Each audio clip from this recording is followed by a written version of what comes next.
മദ്യനയ അഴിമതി കേസിൽ കേജ്രിവാളിന് ഡൽഹി മുഖ്യമന്ത്രി അരവിന്ദ് കേജ്രിവാളിന് തിരിച്ചടി. 17-ന് ഡൽഹി റോസ് അവന്യൂ കോടതിയിൽ ഹാജരാകാൻ കോടതി സമൻസ്. ചോദ്യം ചെയ്യലിന് ഹാജരാകാൻ ഡൽഹി മുഖ്യമന്ത്രി വിസമ്മതിച്ചത് ചൂണ്ടിക്കാട്ടി ഇഡി കോടതിയെ സമീപിച്ചതിന് പിന്നാലെയാണ് നടപടി. പി ബസന്ത് ഡൽഹിയിൽ നിന്ന്. ബസന്ത്, 5 തവണയിലധികം ഇഡിയുടെ ചോദ്യം ചെയ്യലുമായി അരവിന്ദ് കേജ്രിവാൾ സഹകരിച്ചിരുന്നില്ല. അങ്ങനെയാണ് ഇഡി കോടതിയിലേക്ക് എത്തിയത്. ഇപ്പോൾ എന്താണ് കോടതി പറയുന്നത്? 5 തവണയാണ് എൻഫോഴ്സ്മെന്റ് ഡയറക്ടറേറ്റ് ഡൽഹി മുഖ്യമന്ത്രി അരവിന്ദ് കെജ്രിവാളിന് നോട്ടീസ് അയച്ചത് മദ്യനയ കേസിൽ ചോദ്യം ചെയ്യലിന് ഹാജരാകാൻ. പക്ഷേ 5 തവണയും വിവിധ കാരണങ്ങൾ പറഞ്ഞ് ഹാജരാകാൻ അദ്ദേഹം തയ്യാറാകാത്ത ഒരു പശ്ചാത്തലത്തിലാണ് കഴിഞ്ഞ ദിവസം എൻഫോഴ്സ്മെന്റ് ഡയറക്ടറേറ്റ് കോടതിയെ സമീപിച്ചത്.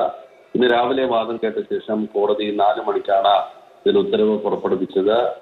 17-ാം തീയതി, ഫെബ്രുവരി 17-ാം തീയതി കോടതിയിൽ നേരിട്ട് ഹാജരാകാൻ മുഖ്യമന്ത്രിയോട് ഇപ്പോൾ റോസ് അവന്യൂ ജില്ലാ കോടതി നിർദ്ദേശിച്ചിരിക്കുകയാണ്. അന്ന് ഹാജരായ ശേഷം എൻഫോഴ്സ്മെന്റ് ഡയറക്ടറേറ്റ് ചോദ്യം ചെയ്യലിന് വിധേയനാകാൻ നിർദ്ദേശം നൽകുമെന്നുള്ളതാണ് ഇപ്പോൾ ലഭിക്കുന്ന വിവരം. ശരി.